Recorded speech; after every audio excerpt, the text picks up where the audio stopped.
kita hari ini ada kegiatan belajar bersama Sutra Makna Tanpa Batas atau Uliang Icing. Jadi untuk kegiatan hari ini itu sebelum adalah melanjutkan kegiatan sebelumnya. Jadi sebelumnya itu kita ada menyalin Sutra Makna Tanpa Batas, dan pada kesempatan hari ini kita mengadakan kelas lanjutannya, tapi stylenya versinya berbeda karena kita ada mengadakan catau di awal. Jadi kenapa catau? Karena kita berpikir untuk tata krama itu sebetulnya sangat penting. Setiap misi itu pasti harus ada belajar tentang tata krama. Nah, namun untuk kegiatan belajar Sutra Makna Tanpa Batas, kita berpikir bahwa alangkah baiknya apabila peserta itu diminta untuk melatih diri, melatih kesabaran, untuk berkonsentrasi agar ketika mereka masuk ke dalam ruangan itu lebih bisa meresapi dharma yang dibabarkan oleh master. Ya, jadi kalau dari Catau sendiri, sebelum peserta masuk untuk duduk di dalam ruangan, kita ada prosesi itu mencuci tangan. Nah, jadi untuk prosesi mencuci tangan sendiri, kita juga ada panduannya. Jadi kita akan melafalkan 4 kalimat yang cukup penting ya, C. Nah, jadi untuk kalimatnya itu adalah dimulai dari Qing Jie Shou atau bersihkan tangan, lalu Qing Jing Xin sucikan hati, Si Shou Si Xin mencuci tangan, membersihkan batin, dan yang terakhir Huan Ran Isin, yaitu berubah menjadi pribadi yang lebih baik. Jing Su Si Shou Si Xin Huan Ran Isin Qing Jie Shou Qing Jing Xin Yi Shou Xi Xin Huan Ran Yi Xin.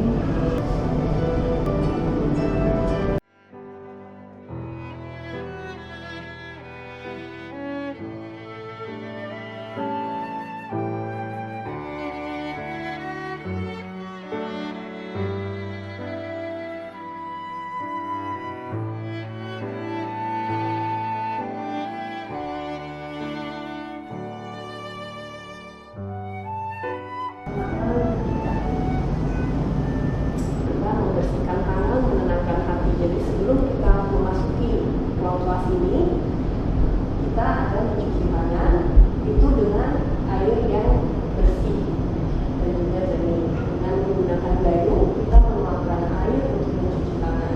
Nah, jadi dengan mencuci tangan ini kita telah menenangkan hati, menenangkan pikiran, menyucikan pikiran, dan ini adalah salah satu bentuk budaya humanis dari Zenzi.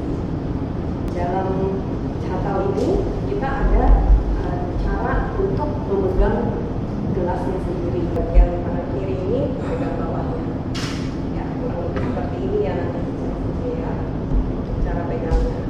Nah, kemudian waktu kita akan minum teh ini, kita ada yang namanya 3 teguk teh kebajikan, yaitu Sanghapcha.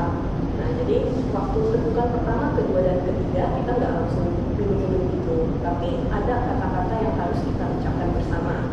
Kita akan membacakan Hongshou Haohua, yaitu berucap baik.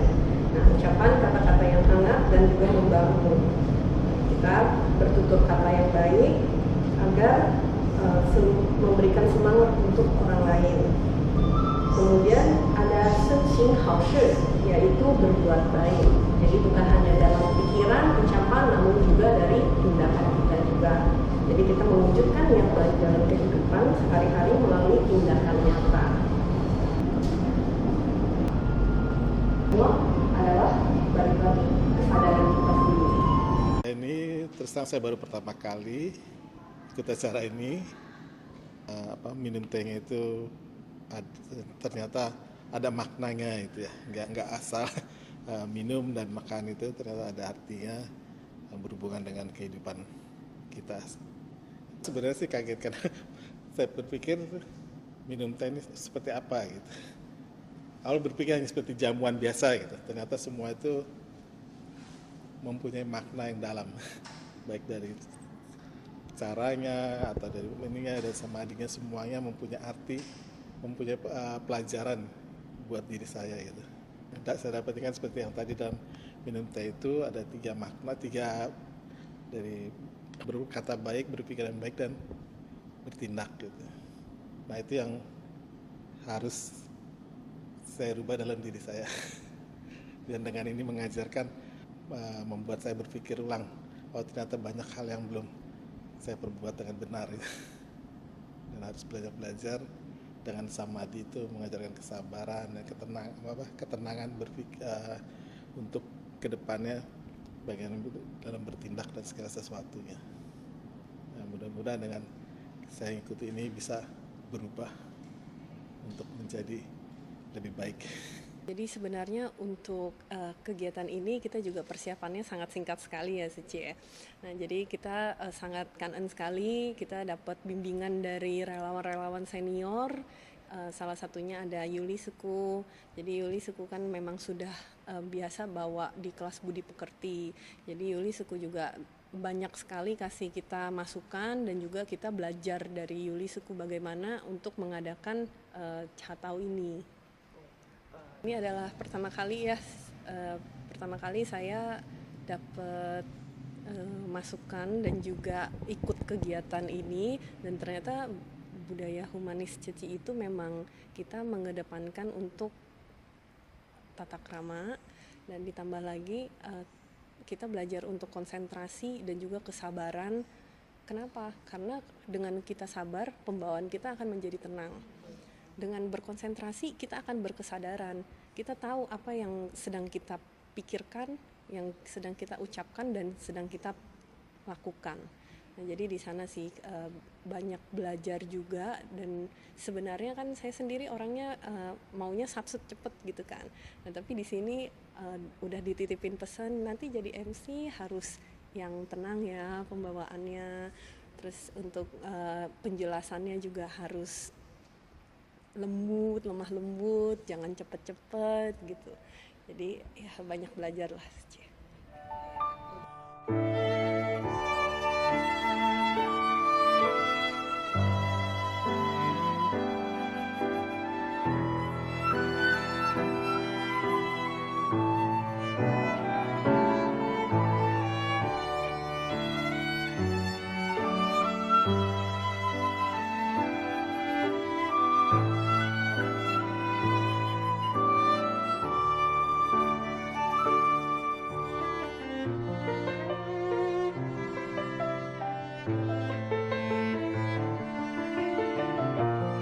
Sutra Makna Tanpa Batas itu adalah inti dari Sutra Gunaswaran yang telah menjadi semangat ajaran Kingse dan juga mazhab Ceci.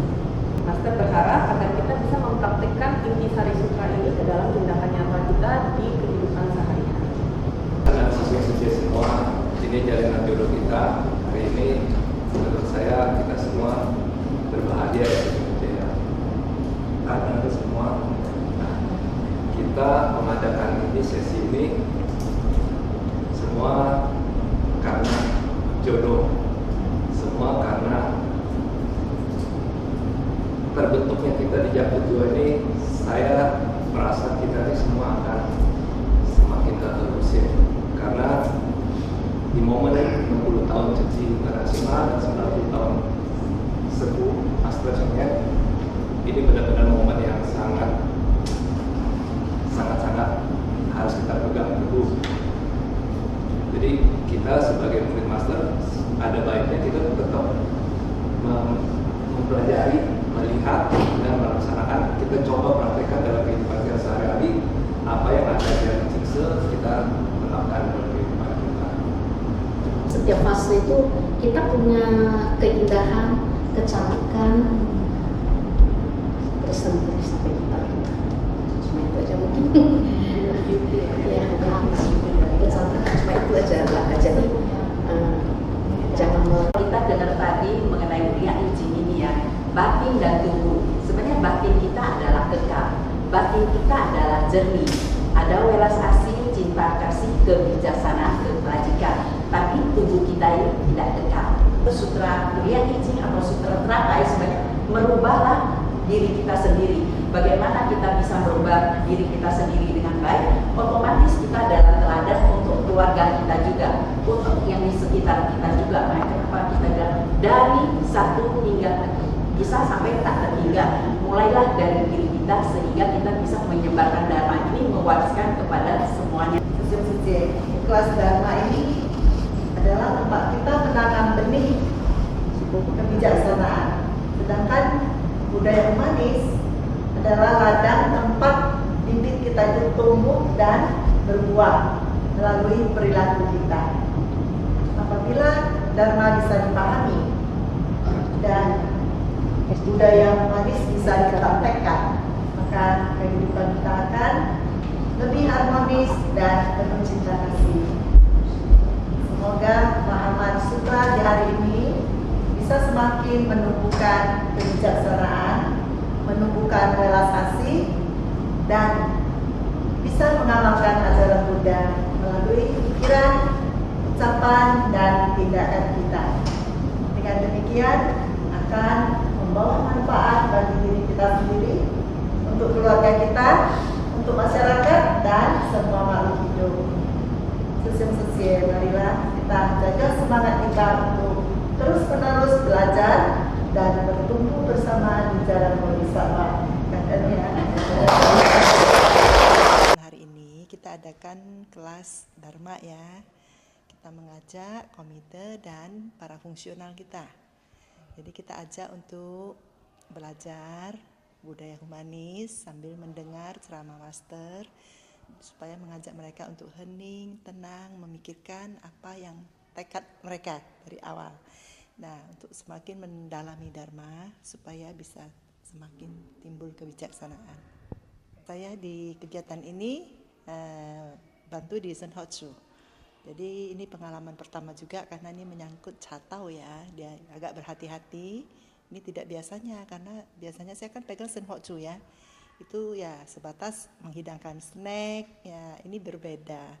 Ini semua ada artinya. Jadi kita lebih berhati-hati. Kita tanya seniornya.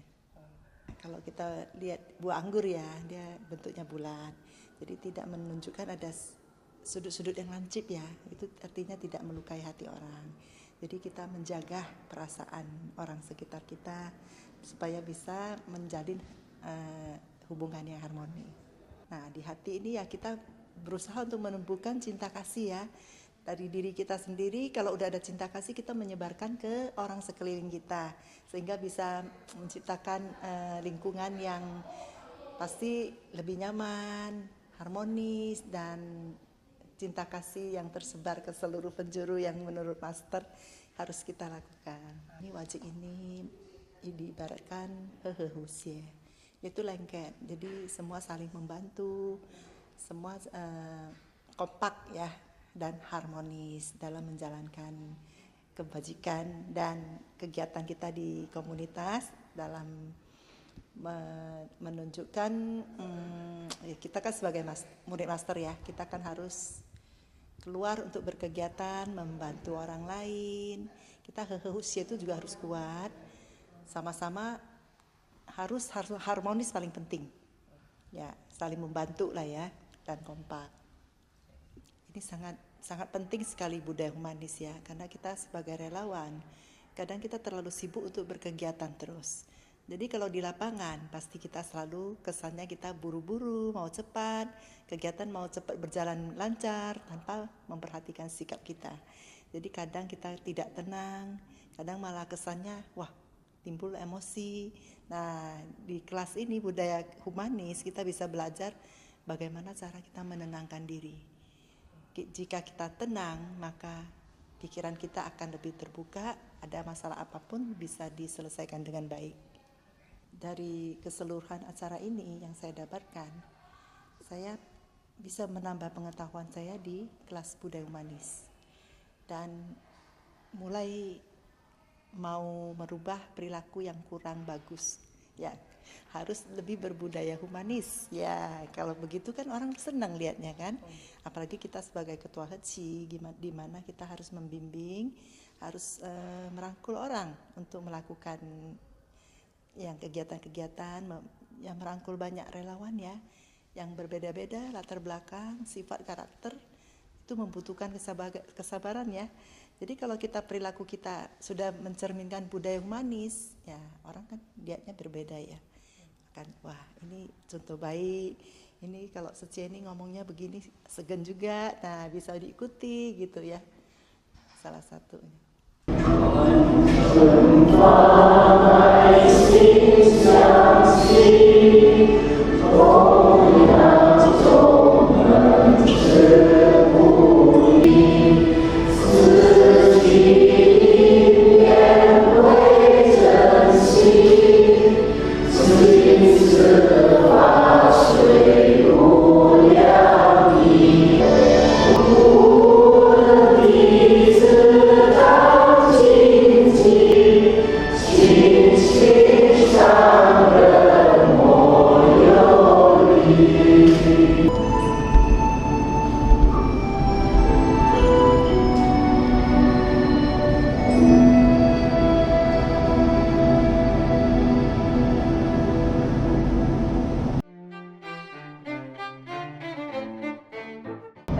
Jakarta Utara 2. Iya.